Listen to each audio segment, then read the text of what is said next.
Freedom of religion is the right of individuals and communities to practice, express, and choose their religious beliefs without coercion or interference from the government or others. This fundamental principle is central to human rights and democracy, ensuring that people can worship freely, change their beliefs, or abstain from religion altogether. The origins of freedom of religion can be traced back to the Enlightenment era, when thinkers like John Locke advocated for religious tolerance as a means of promoting peace and individual liberty. This idea was further solidified in foundational documents like the First Amendment to the United States Constitution, which guarantees the free exercise of religion while prohibiting the establishment of any state-sponsored faith. Freedom of religion has since been recognized in international frameworks such as the Universal Declaration of Human Rights, highlighting its global significance. Freedom of religion operates through several key features, including the free exercise of belief, protection from discrimination, and the separation of church and state.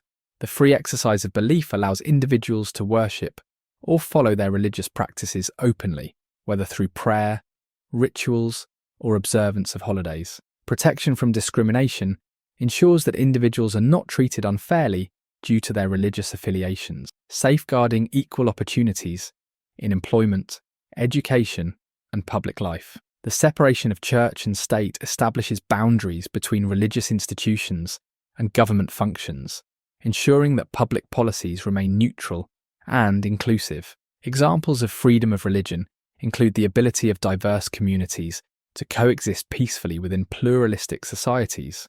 For instance, India's constitutional framework recognizes the rights of various religious groups to practice and manage their own affairs, fostering coexistence in a highly diverse nation.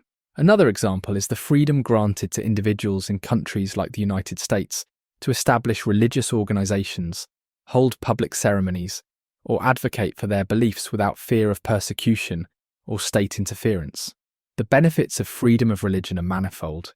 It promotes social harmony by allowing people of different faiths to coexist peacefully, fostering mutual respect and understanding. Freedom of religion also empowers individuals to explore their spirituality and develop a personal sense of meaning, contributing to overall well-being. Moreover, this principle supports democratic values by protecting minority rights and ensuring that no single belief system dominates public life. However, freedom of religion is not without its criticisms. One common critique is that it can be misused to justify harmful practices or discrimination under the guise of religious belief. For example, some argue that invoking religious freedom to deny services or rights to others undermines equality and social cohesion. Additionally, the challenge of balancing freedom of religion with other rights, such as freedom from discrimination, often sparks debate. Critics also point out that the separation of church and state can be inconsistently applied, leading to tensions over the role of religion in public institutions. Freedom of religion remains a cornerstone of human rights, requiring ongoing dialogue and vigilance to ensure that it is upheld in ways that respect both individual liberties and collective well-being.